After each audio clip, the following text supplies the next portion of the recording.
안녕하세요, 손지아입니다. 오늘은 2024년 10월 18일 금요일입니다. 지난 10월 10일이었죠. 한강 작가가 노벨상을 수상했다는 소식을 듣고 아마 놀라지 않은 분은 아마 안 계셨을 듯 합니다. 많은 분들이 가짜뉴스 아닌가 이렇게 생각하신 분들도 많이 계시다고요. 그리고 또 곧바로 한강 작가의 책이 모두 품절됐다라고 하고 예약을 해야 한다라고 하고 그래서 한강 작가의 책이요, 한국 시간으로 16일 아침에 노벨 문학상을 수상한 지 엿새 만에 누적 기준 100만 부를 넘겼다고 합니다. 종이책하고 전자책을 모두 더하면은요 110만 부가 판매가 된 것으로 집계가 됐는데요. 많이 팔리고 있는 책은 소년이 온다, 채식주의자, 작별하지 않는다, 이 세 가지 책이 가장 많이 나간다고 합니다. 그리고 이렇게 출간이나 상을 받은 다음에 이렇게 빠른 속도로 판매량이 늘어난 거는 출판계에 전무후무하고요.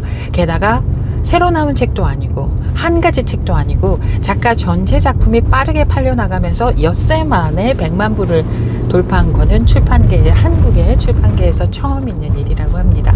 노벨상의 효과가 정말 어마어마합니다. 저는요, 노벨상 수상 소식의 뜨거움이 좀 사라지면 그때 책을 좀 천천히 사야겠다 이런 생각이 들었거든요. 그러다가 아닌데 나 한강 작가 책 나 있는데 라는 생각이 퍼뜩 드는 거예요. 왜냐면은 맨부커상 받았을 때 그때 바로 샀던 기억이 떠오르는 거예요. 책장을 뒤졌죠. 소년이 온다가 먼저 발견이 됐습니다. 그러면서 그때 나 분명히 2권 샀는데, 그러면서 또 찾았죠. 채식주의자도 책을 찾았습니다. 책이 있더라고요. 그래서 제가 이 책을 언제 샀을까 궁금해져 가지고 온라인 서점 알라딘에 들어가 봤어요. 미국에서는 이제 책을 주문할 때 알라딘 서점, 중고 서점에 가서 책을 주문을 하거든요. 저의 경우에는 한강 작가가 맨부커상을 수상했다는 소식을 2016년 5월 17일에 기사로 접했습니다. 그리고 제가 알라딘 서점에 주문한 날짜를 보니까요, 2016년 5월 26일에 주문을 했더라고요. 제법 빨리 주문을 한 거죠. 그때는 작별하지 않는다라는 책이 아직 나오지 않은 때여서 그때 그 책이 있었으면 그 책까지 3권을 모두 샀을 텐데 말입니다. 자, 오늘은요, 소년이 온다를 읽은 감상을 함께 나눠보도록 하겠습니다. 자, 2016년에 그 책을 제가 다 못 읽었어요. 읽다가 접었어요. 너무 힘들었어요. 너무 마음이 아파가지고, 이게 5.18 관련 이야기다 보니까 너무 마음이 아파서 읽다가 말았는데요. 이번엔 잘 읽어 내려갔습니다. 왜요? 이번에는요, 노벨위원회는 왜 한강 작가에게 문학상을 주었을까? 여기에 중점을 두고 책을 읽었거든요. 그래서 좀 감정을 많이 배제할 수가 있었어요. 그래서 한 번에 쭉 다 읽을 수가 있었습니다. 우선 가장 강렬하게 와닿는 거가, 한강 작가가 왜 시를 먼저 써서 등단한 시인이기도 하잖아요. 그래서 책 전체가 마치 한 편의 산문시 같다라는 느낌이었어요. 예를 들어보면은 책의 시작 제1장 페이지 7쪽에 보면은 이런 문장이 있습니다. 첫 문장이 비가 올 것 같아 라는 문장이거든요. 그 첫 문장 바로 몇 줄 뒤에 보면은 공기 틈에 숨어있던 빗방울들이 일제히 튕겨져 나와 투명한 보석들 같이 허공에 떠서 반짝이기라도 할 것처럼, 이렇게 표현을 했습니다. 비가 올 것 같은 그 느낌을 이렇게 표현할 수가 있어요? 공기 틈에 숨어있던 빗방울들이 일제히 튕겨져 나와. 이 문장만 보더라도요, 정말 시다 이런 생각이 듭니다. 그러니까 이런 느낌의 글들이요, 그 책 한 권에 쭉 이어져 있어요. 문장 하나가 그렇게 예술스러울 수가 없습니다. 그 다음에 또 한 가지 특이한 점이 뭐가 있냐면은 대사에 따옴표가 없어요. 전혀 없어요. 작은 따옴표도 없고 큰 따옴표도 없어요. 대사에 따옴표가 없는데도 전혀 어색하지 않고요, 헷갈리지 않고요. 그래서 굳이 따옴표가 없어도 되네 이런 생각이 들었습니다. 그리고 또 한 가지 특징은 문장 가운데 글자 폰트가 조금 더 크고 모양이 좀 다른 문장들이 있어요. 작가가 강조하고 싶었던 부분일 텐데 어떤 문장은 왜 이걸 글자 폰트를 좀 더 크게 하고 모양을 다르게 했을까 충분히 이해가 되는데 또 어떤 문장은 이 작가가 왜 이 문장을 강조했을까 하는 부분들도 있어요. 그런 부분들이 꽤 많더라고요. 제가 작가와 충분히 공감하지 않는 아니면은 뭘 강조하고 싶어서 이렇게 했을까가 충분히 이해가 되지 않는 부분이겠죠. 그래서 다음번에 다시 한 번 더 차근차근 읽으면서 왜 작가는 그 문장을 강조했는지 좀 더 알아봐야 되겠다라는 생각을 했습니다. 자, 소년이 온다의 세 번째 특징은요. 화자가 한 사람이 아니에요. 여러 존재들의 화자가. 그래서 특별했어요. 제가 여러 사람입니다 하지 않고 존재라고 한 것에 또 의미가 있습니다. 네, 화자가 바뀌는데 그게 어색하지도 않고 헷갈리지도 않고요. 오히려 여러 시선에서 함께 느낄 수 있어서 더 마음이 아팠고요. 통찰을 할 수가 있었어요. 어떤 사안을 두고 여러 면에서 살펴볼 수가 있어서 더 많이 이해할 수가 있었어요. 예를 들면은 컵이 있으면 컵의 윗면도 있고 옆면도 있고 손잡이 면도 있고 바닥면도 있잖아요. 그걸 통째로 하나를 놓고 볼 수 있게끔 하기 위해서 이 화자가 바꿔가면서 얘기를 하는구나 하는 생각이 들었어요. 여기서 잠깐 짚어가고 싶은 게 있는데요. 한강 작가의 글은 어둡다, 쉽지 않다, 내가 좋아하는 그런 책이 아니다, 이런 말들이 종종 들립니다. 그래서 한강 작가가 언론과 인터뷰를 한 내용을 잠깐 살펴봤어요. 10년 전에 소년이 온다가 출판되었을 당시에 언론과 한 인터뷰를 한 내용이 있더라고요. 이 한강 작가의 글이 대체적으로 좀 어둡게 느껴지는 이유가 한강 작가가 갖고 있는 인간에 대한 회의 때문이라고 합니다. 그러면서 인간의 어두운 면을 뚫어내지 못하면 밝은 이야기는 앞으로는 쓸 수 없을 것 같다, 이렇게 얘기를 했고요.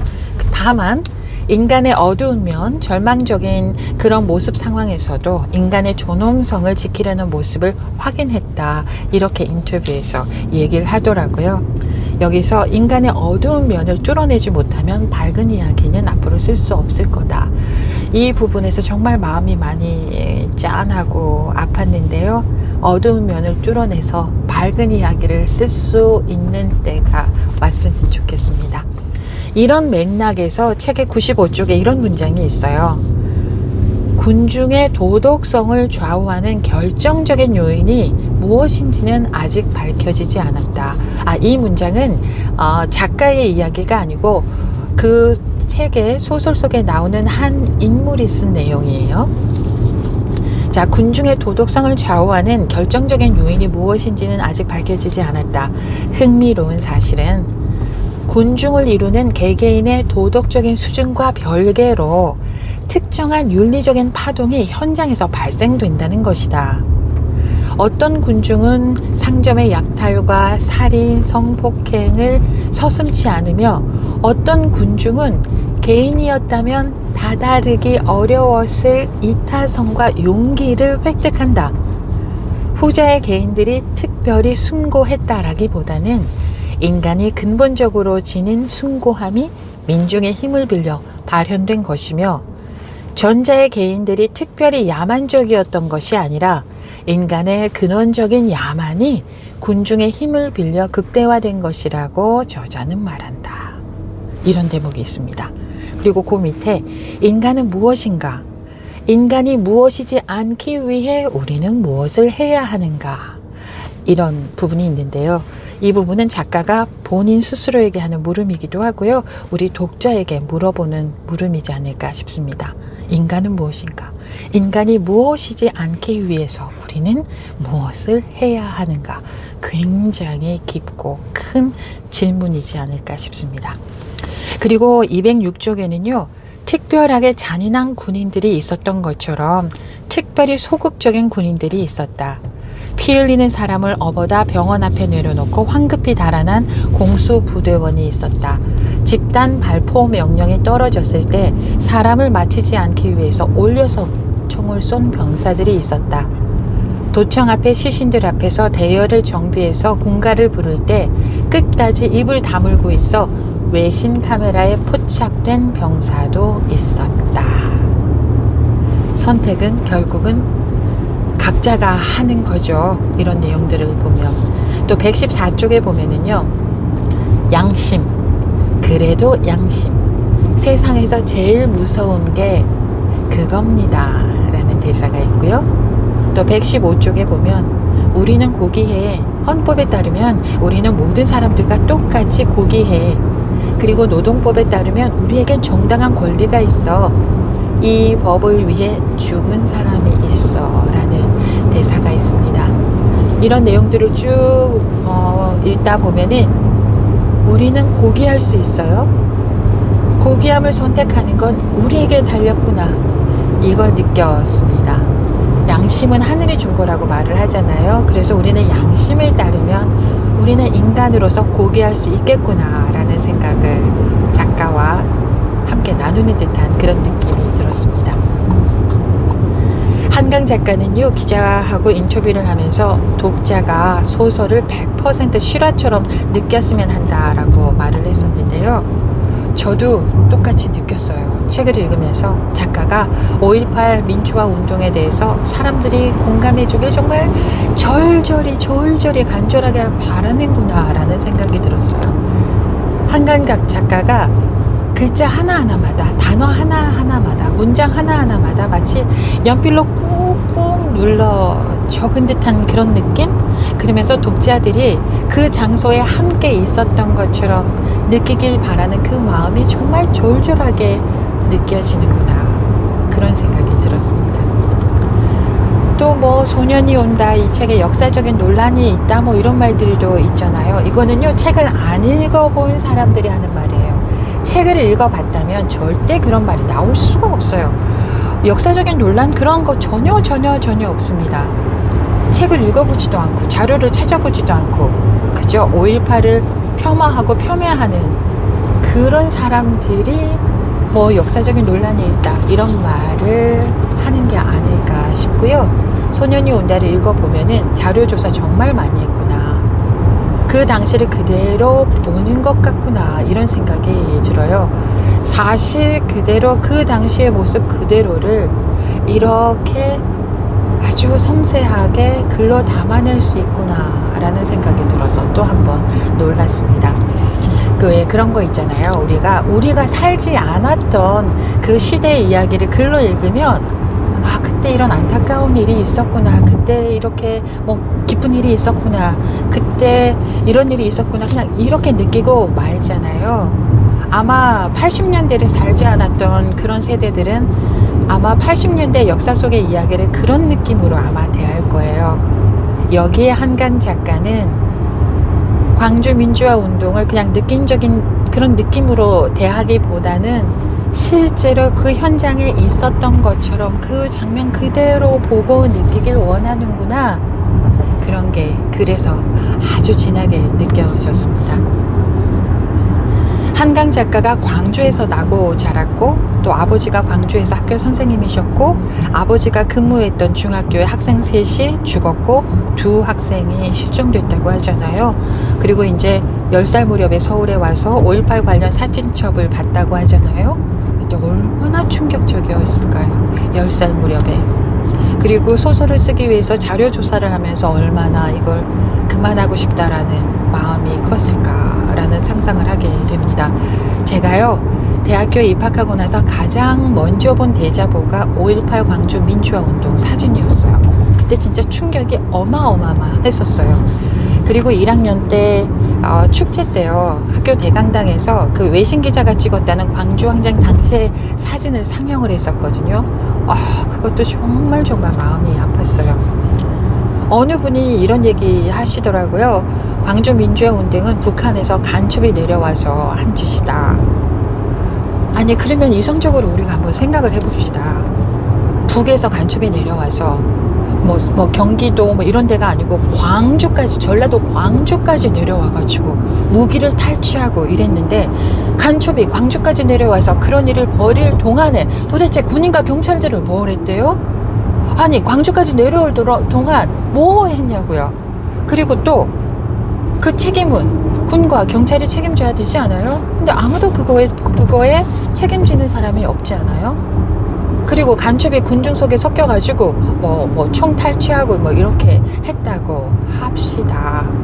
그러면 제대로 그런 사람들 색출해가지고 간첩죄로 이렇게 처벌을 하면 되는 거잖아요. 재판도 하고. 그런데 왜 어린 생명들이 목숨을 잃어야 하냐고요. 왜 어린 목숨들이, 왜 중학교 학생 이런 학생들이 왜 목숨을 잃어야 하느냐고요. 그리고 군인들이 자국민을 향해서 무차별 사살했다라는 증거가 차고 넘치잖아요. 그런 거 안 보이시나요? 그런 말씀을 어떤 분께 제가 전해드렸더니 아무 말씀도 안 하시더라고요. 또 한 가지 정말 이해가 안 되는 게, 그래서요 5.18 민주화 운동을 폄하하고 폄훼해서 그래서 뭘 얻는 건가요? 뭘 얻겠다고? 역사적인 사실을 왜곡하지 말라고요? 이런 말하는 사람들이 역사를 왜곡하는 거예요. 아니 자료가 넘치고 넘치는데 왜 그게 아니라고 그래요? 왜 간첩이 와서 그랬다고 그렇게 말을 하냐고요. 정말 참 이해가 안 되는 부분입니다.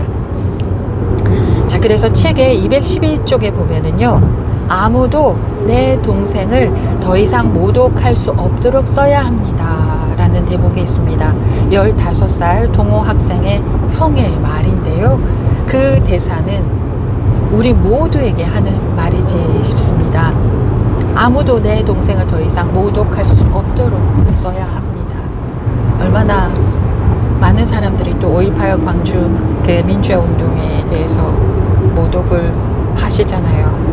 그래서요, 광주에 가시면 5.18 민주화 운동 기록관을 꼭 방문하라고 권하고 싶습니다. 저도 아직 가지 못했고요. 광주에 5.18 민주화 운동 기록관이 있다는 것도 최근에나 알았어요. 너무 부끄러운 일이죠. 그래서 광주에 있는 5.18 민주화 운동 기록관을 꼭 방문을 해보시면 좋겠습니다. 거길 가보면 적어도 5.18 민주화 운동을 폄하하거나 폄훼하지는 않을 거다, 이런 생각이 들고요. 그리고 소년이 온다를 꼭 읽어보셨으면 좋겠습니다. 그 한강 작가가 노벨 그 문학상 발표 후에 스웨덴의 공영방송인 SVT 방송과 인터뷰를 한 내용이 현지 시간으로 현지에서 13일 날 보도가 됐다고 하는데요. 이게 우리말로 기사화가 됐더라고요. 그 내용을 보니까 그 스웨덴의 기자가 이런 질문을 했어요. 작가에게 끔찍한 역사적인 사건의 직면에 있는 우리는 무엇을 배울 수 있냐, 이렇게 질문을 했어요. 이에 대해서 한강 작가가 우리는 역사를 통해서, 말을 통해서 배울 기회가 많이 있었는데 분명히 끔찍한 일들이 반복되는 것 같다. 적어도 언젠가는 과거로부터 배울 수 있기를 바란다. 우리가 살인을 멈춰야 한다는 것은 우리가 배웠던 것들의 아주 분명한 결론이다, 이렇게 말했습니다. 그러니까요, 역사를 통해서, 말을 통해서 배울 기회가 얼마든지 2000년을 넘게, 그래요, 예수님 돌아가시고 2000년이 넘게 역사를 통해서 얼마나 많이 보고 듣고 배웠어요. 그런데 끔찍한 일들이 지금도 반복되고 있잖아요. 너무나 안타까운 일이고요. 그리고 또 한강은 글을 쓰는 일이 무용하게 느껴질 때도 있다라는 취지의 말을 했습니다. 1년에 소설 한 편을 쓸 수 있는 것도 아니고요. 예를 들어 작별하지 않는다를 완성하는데 7년이 걸렸습니다. 시간을 들여 계속 글을 쓰는데 아무것도 변하지 않을 것 같아요. 이렇게 인터뷰했어요.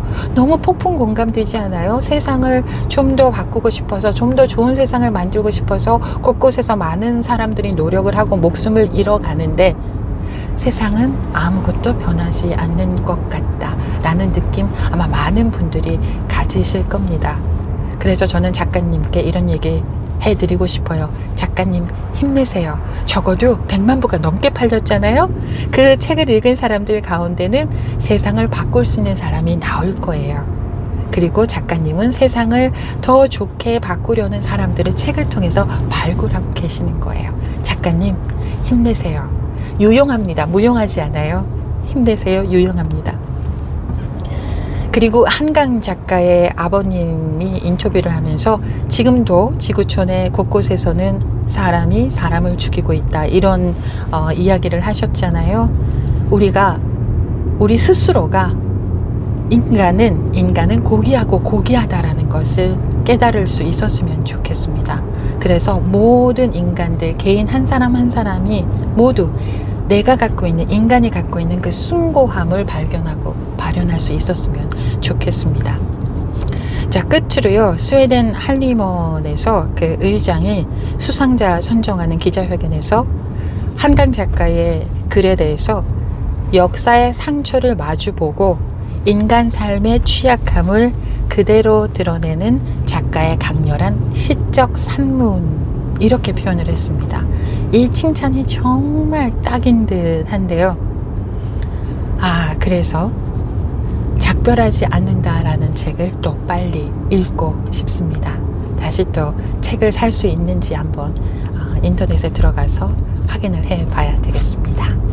오늘은요, 소설 소년이 온다, 한강 작가의 책 함께 나눠봤습니다. 오늘은 여기까지 할게요. 고맙습니다. 안녕.